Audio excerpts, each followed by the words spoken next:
자, 오늘 목요일 아침입니다. 하나님께서 우리에게 또 하루를 연장시켜 주셨습니다. 이 하루를 어떻게 살까요? 오늘 시편 113편 1절에 9절의 말씀을 통해 주시는 교훈을 가지고 오늘도 멋지게 살아가면 좋겠습니다. 오늘 우리에게 주시는 교훈을 담은 기도 제목 같이 한번 따라 하십니다. 하나님을 찬양할 수 있는 이유가 나의 소망이 되게 하소서. 아멘. 여러분, 이 세상의 모습을 보면요, 높은 사람은 높은 사람들끼리 만나고 일을 합니다. 그래서 높은 사람일수록 낮은 사람을 직접 돌보거나 함께 시간을 보내지는 않습니다. 명령은 할 수가 있겠죠. 그리고 낮은 사람일수록 높은 사람을 만나기가 여간 쉽지가 않습니다. 그래서 때때로 높은 주위에 있는 신분의 사람이 낮은 자리에 있는 사람들에게 나타나서 호의를 베풀 때 사람들이 환호하고 감동을 합니다. 그러나 높은 주위에 있는 사람이 그곳에 잠시 방문을 할 수 있어도 함께 살지는 않습니다. 그것이 높은 사람들의 특징이죠. 그러나 우리가 믿는 하나님은 다릅니다. 가장 높으신 분이신데 가장 낮은 자리로 내려오셔서 잠시 머무는 것이 아니라 함께 거하시고 직접 도와주시고 심지어는 우리의 상한 몸과 마음을 어루만지시며 위로하신다라는 겁니다. 그래서 하나님을 올바로 경험한 사람은 하나님을 찬양하지 않을 수 없어요. 하나님 앞에서 감탄하지 않을 수 없어요. 야, 내가 믿는 하나님이 이런 분이시라니.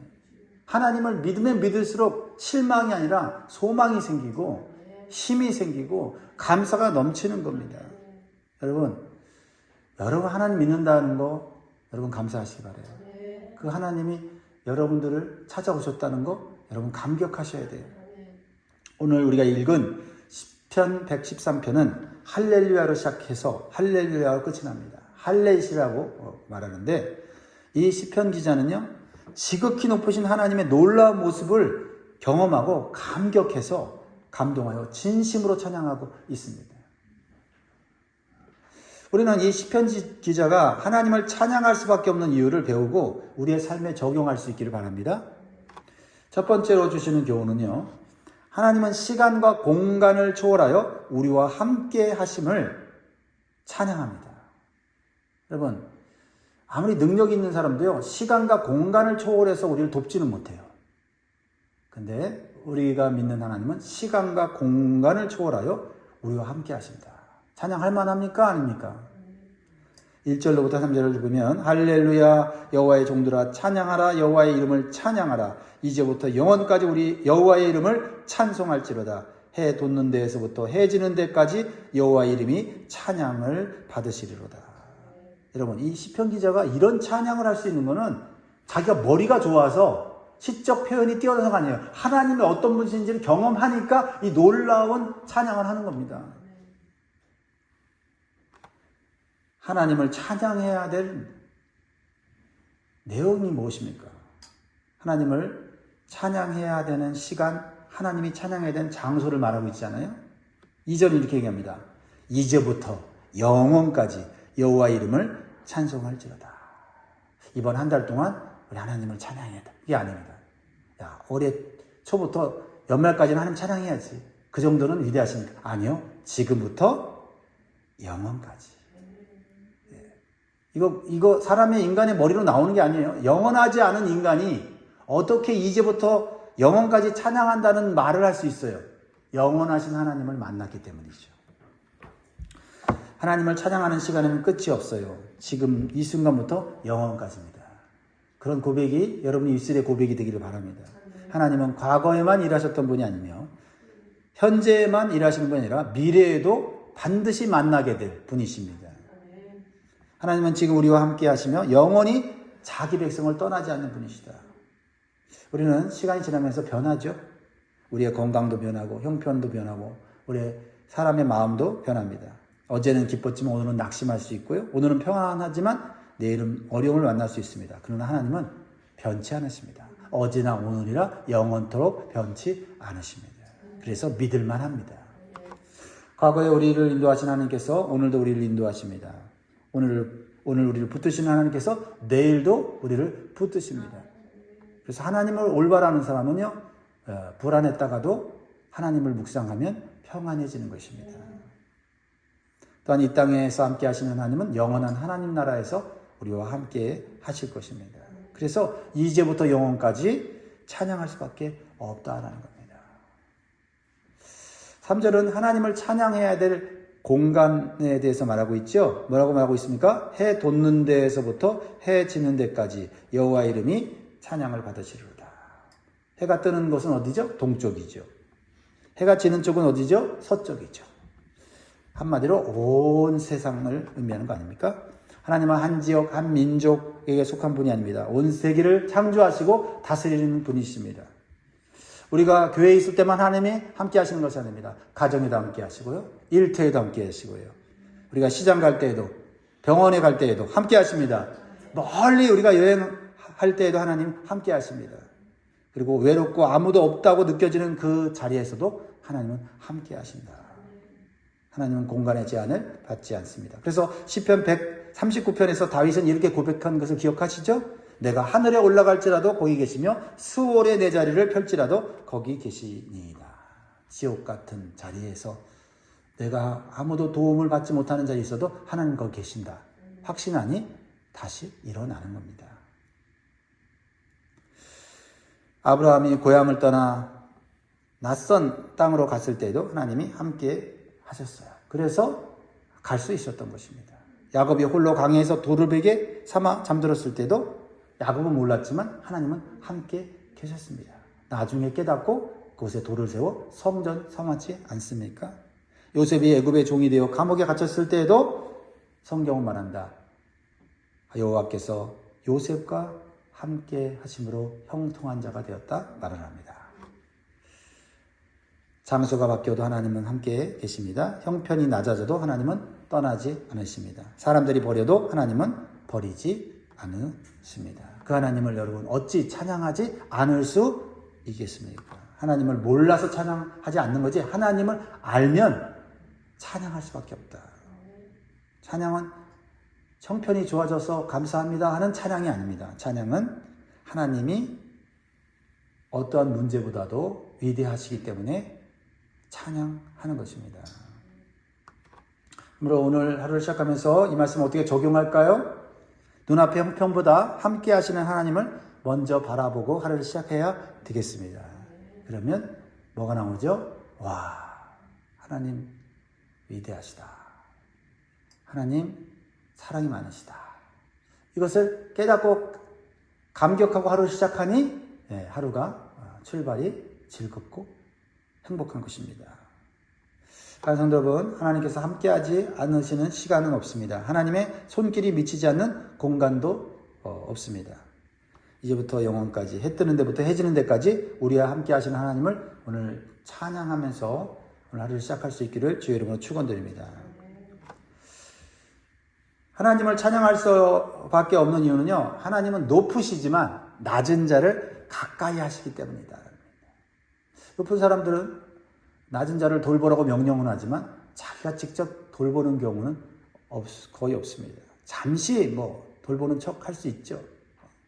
그러나 하나님은 높으시지만 진심으로 낮은 자를 가까이 하신다. 4절을 보세요. 하나님은 얼마나 높으신 분인지 선포하고 있습니다. 이렇게 높으신 분이 과연 낮은 자로 올 수 있을까 할 정도로 높습니다. 여호와는 모든 나라보다 높으시며 그의 영광은 하늘보다 높으시도다. 하나님은 모든 나라보다 높으십니다. 하나님의 영광은 하늘보다 높습니다.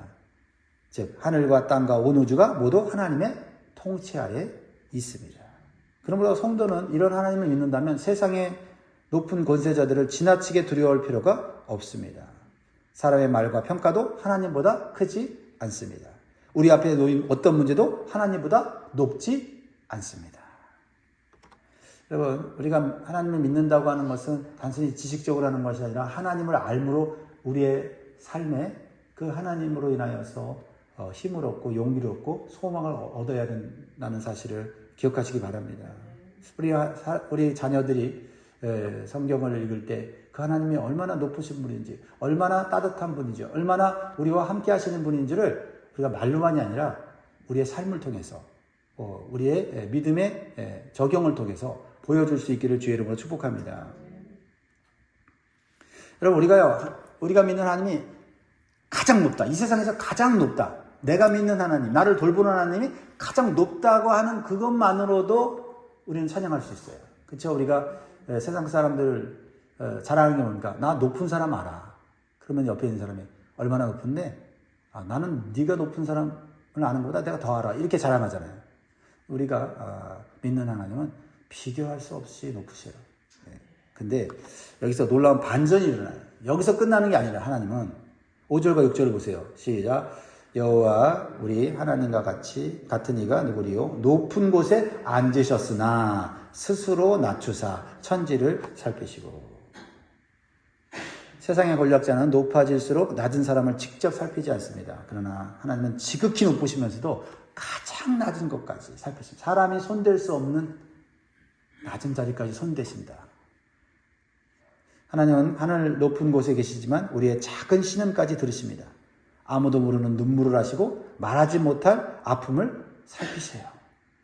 여러분, 어른이 어린아이와 눈을 맞추려면 어떻게 해야 돼요? 어린애가 점프를 뛰어야 됩니까? 아니죠. 어른이 몸을 낮춰야 돼요. 몸을 낮춘다고 어른의 지위가 낮아집니까? 아니죠. 어른이 몸을 낮추면 그것은 깊고 깊은 사랑이 되는 거죠. 하나님께서도 우리를 살피시기에 스스로 나타십니다. 이 하나님의 놀라운 성품은 예수 그리스도 안에서 가장 분명하게 나타났죠. 하늘보다 보신 하나님의 아들이 인간의 몸을 입고 이 땅에 오셔서 그것도 낮고 낮은 인간도 태어나지 않는 마국간에 태어나셨고 또 의도적으로 병든 자와 죄인과 소외된 자를 찾아가셨습니다. 그리고 마침내 십자가의 가장 낮은 자리까지 내려가셨습니다. 우연이 아닙니다. 이것이 하나님이시라는 거예요. 예수님을 보며 하나님 아버지를 볼 수 있는 것 아닙니까? 우리가 믿는 하나님이 이런 분이시구나. 예수님께서 나타나신 것은 우리를 죄와 죽음에서 건져서 하나님 자녀로 높이시기 위함이다. 어떤 신이 자기가 만든 피조물을 높여서 자기와 동등한 신분을 갖게 만들려고 애를 씁니까? 말도 안 되는 이야기예요. 그런데 피조물로 구원받아 사는 것도 감사한데 하나님의 자녀로 만들어서 하나님이 누리시는 영광과 축복을 함께 누리게 하시려고 하는 이 마음, 이거 우리가 깨닫지 못하면은 정말 우리가 예수님은 잘못 믿는 거예요. 예수님의 마음을 오늘 깨달음으로 우리도 예수님처럼 낮은 자리에 있는 사람들을 돌보고, 그렇죠? 소외된 사람들을 생각할 수 있는 자가 되어야 될지 믿습니다. 그게 예수님으로부터 구원받은 자, 하나님으로부터 하나님의 보살토를 받고 하나님의 자녀가 된 자의 자세다라는 것입니다. 그래서 참된 찬양은요, 우리를 겸손하게 만들어요. 왜냐하면 우리가 높여드리는 하나님은 낮은 자리까지 내려오시는 분인데, 높은 하나님을 찬양하면서 우리가 하나님의 그 낮아지심을 찬양하지 않는다면, 또 그 찬양하면서 우리가 낮아지는 삶을 살지 않는다면 우리가 하나님을 올바로 믿고 있지 않다는 증거인 것입니다. 성도 여러분, 오늘 혹시 아무도 나를 알아주지 않는다는 느낌으로 하루를 시작하는 분 계십니까? 지극히 높으신 하나님이 가장 낮은 자리에 오셔서 여러분들을 살펴보고 계십니다. 영적인 눈을 들어 여러분과 함께 있는 그 하나님을 볼 수 있기를 주의 이름으로 축원드립니다. 세 번째로 하나님을 찬양할 수밖에 없는 이유는요, 하나님은 낮은 자를 일으켜 새로운 자리에 세우시는 분이십니다. 그러니까 낮은 자리에 가서 높으신 분이 위로해주고 손잡아줘도 감격인데, 그 낮은 자를 그냥 그 자리에 내버려 두지 않고 이렇게 세우신다. 얼마나 감사합니까? 7절 말씀이죠. 가난한 자를 먼지더미 위에서 일으키시며 궁핍한 자를 거름더미 위에서 들어 세워. 가난한 자와 궁핍한 자는 어떤 사람들입니까? 스스로 자신의 처지를, 형편을 바꿀 수 없는 사람들을 말하는 거죠. 그들은 먼지더미와 거름더미에 앉아 있어요. 먼지더미는 낮아짐과 수치를 나타내고요. 거름더미는 사람들이 버린 것들이 쌓여 있는 것입니다. 이것은 경제적으로, 환경적으로 어려운 상태만을 말하지 않습니다. 인생이 무너지고 사람들에게 무시당하며 아무런 소망이 없는 상태를 표현하고 있는 거죠. 근데 하나님은 그들을 어떻게 해요? 일으키시고 세우신다. 근데 그 하나님이 저 사람만의 하나님이 아니라 나의 하나님이시다. 여러분 쓰러졌을 때 사람들이 안 돌아본다고 원망하고 섭섭해하지 마세요. 하나님을 바라보세요. 사람이 일으켜줘 봐야 또 넘어집니다. 하나님이 이렇게 세워주실 때 우리는 든든히 서게 되는 줄 믿습니다. 그렇습니다. 구원은 사람이 자기 힘으로 올라가는 이야기가 아니죠. 하나님께서 내려오셔서 일으켜주시는 이유죠. 이게 다른 종교와 다른 기독교의 진리인 것입니다. 자, 8절을 보면 하나님은 그 사람을 일으키시는데 멈추지 않으십니다. 8절 지도자들 곧 그의 백성의 지도자들과 함께 세우시며, 그러니까 먼지더미에서 겨우 일어나서 그냥 살게 하시는 그런 하나님이 아니다라는 거죠. 존귀한 자들과 함께 앉게 하신다. 이것은 모든 가난한 사람들이, 비참한 사람들이 지도자가 된다는 뜻은 아닙니다. 멸시받던 사람의 신분과 존엄성을 회복시키신다는 거죠.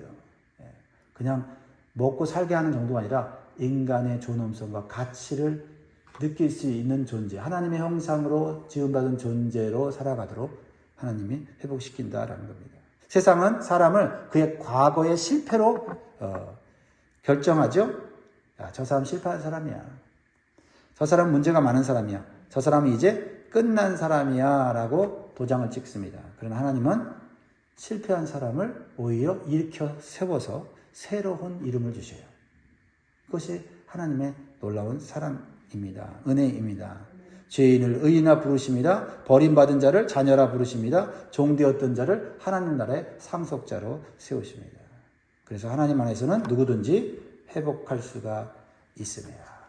그래서 마지막 구절은 구체적으로 하나님이 어떤 불행한 사람을 일으키는지를 예를 들고 있어요. 9절, 그 당시에 가장 비참하고 소외당하고 무시당하던 한 여인을 얘기하죠. 누굽니까? 임신하지 못하던 여인. 오늘날은 그게 그렇게 느껴지지 않을지 모르지만 그 당시는 임신하지 못한 여자는 어떤 그 가문을 이어갈 수 없는 상황이기 때문에 그 가문에서 불필요한 존재, 밥만 축내는 존재로 무시당했죠. 사실 우리나라도 옛날에 그랬죠. 그렇죠? 애를 낳지 못하면 소박당한다 이런 말이 있잖아요. 자, 9절에 보면 또 임신하지 못하던 여자를 집에 살게 하사 자녀들을 즐겁게 하는 어머니가 되게 하시는도다. 할렐루야. 마지막은 그냥 추상적인 이야기가 아니야. 구체적으로 우리의 삶 가운데 하나님이 어떻게 일으켜 세워주시고 어떻게 회복하는지를 보여주죠. 이 여인이 얼마나 이 고대 사회에서 얼마나 슬프고 비참했겠습니까? 집에 들어가지 못하고 아마 헛간에 살았는가 봐요. 날마다 울며 가슴을 치며 나는 태어나지 말았어야 하는 존재라고 느껴지지 않았겠습니까? 그런데 하나님은 사회적 고통만 보시는 분이 아니라 한 가정에 보잘것없는 연약한 한 여인의 눈물도 보시는 분이다. 그 눈물로 기도할 때 하나님은 그 기도로 응답하시고 닫힌 태를 열어주십니다. 하나님은 생명의 주관자이시기 때문에 그렇습니다. 이 여인을 생각하니 사무엘의 어머니 한나가 기억나지 않습니까? 그 눈물의 기도, 그렇죠? 무시당하고 멸시당하고 천대받던 그 한나야, 그 한나의 그 고통스러운 부르짖음, 심지어는 제사장까지도 기도하는데 술 취했느냐고 오해받으면서까지도 고통스러웠던 여인이 하나님만이 그 여인의 아픔과 고통을 회복시켜 주시지 않습니까? 하나님은 때때로 우리가 기대한 방법으로 응답하실 수 있고요. 때때로는 전혀 다른 방식으로 우리에게 응답하십니다. 중요한 것은 하나님은 자기 백성의 눈물의 기도를 결코 잊지 않으신다는 겁니다. 여러분, 사람 앞에서 눈물을 흘리기보다 하나님 앞에서 눈물을 흘리십시오. 오늘 이 자리가 있어 귀한 자리입니다. 이 자리를 포기하지 마십시오. 이 자리가 여러분 끝까지 승리하는 자리, 위로받는 자리, 소망을 얻는 자리인 줄 믿습니다. 여러분, 지금 앉아있는 고통과 불행의 자리가 마지막 자리라고 생각하지 말아야 합니다. 우리가 마지막이라고 생각하는 그 자리가 하나님은 다시 시작하시는 자리예요. 요셉은 감옥에 있었지만 감옥이 마지막 자리가 아니었죠. 나오미는 모든 걸 잃고 모압에서 베들레헴으로 빈손으로 왔지만 그 빈손이 마지막은 아니었다는 것입니다. 예수님께서 무덤에 내려가셨지만 그 무덤이 마지막 자리는 아니었던 것처럼 우리의 삶의 죽음과 같은 지옥과 같은 자리에 내려가도 하나님이 일으켜 세워주시면 다시 회복할 수 있음을 믿으시기 바랍니다. 그래서 우리는 절망 가운데서 찬양할 수 있습니다. 찬양은 나는 지금 아무 문제가 없기 때문에 찬양한다가 아니라 찬양은 내 어떠한 문제보다 하나님은 크시기 때문에 찬양한다고 고백할 수 있어야 될 줄 믿습니다. 말씀을 맺겠습니다. 여러분, 현재 여러분이 앉아있는 자리가 마지막 자리가 아닙니다. 그 자리는 하나님이 역사하시는 자리, 하나님이 여러분을 일으키시고 세우시는 자리가 될 것입니다. 그러므로 여러분 낙심하거나 믿음이 흔들리지 마시기 바랍니다. 오늘도 영원히 함께 하시는 하나님께서 저를 살피신다고 믿고 기도하면서 행복하게 하루를 시작하고 마감하는 복된 날 되기를 주의 이름으로 축원드립니다. 기도하겠습니다.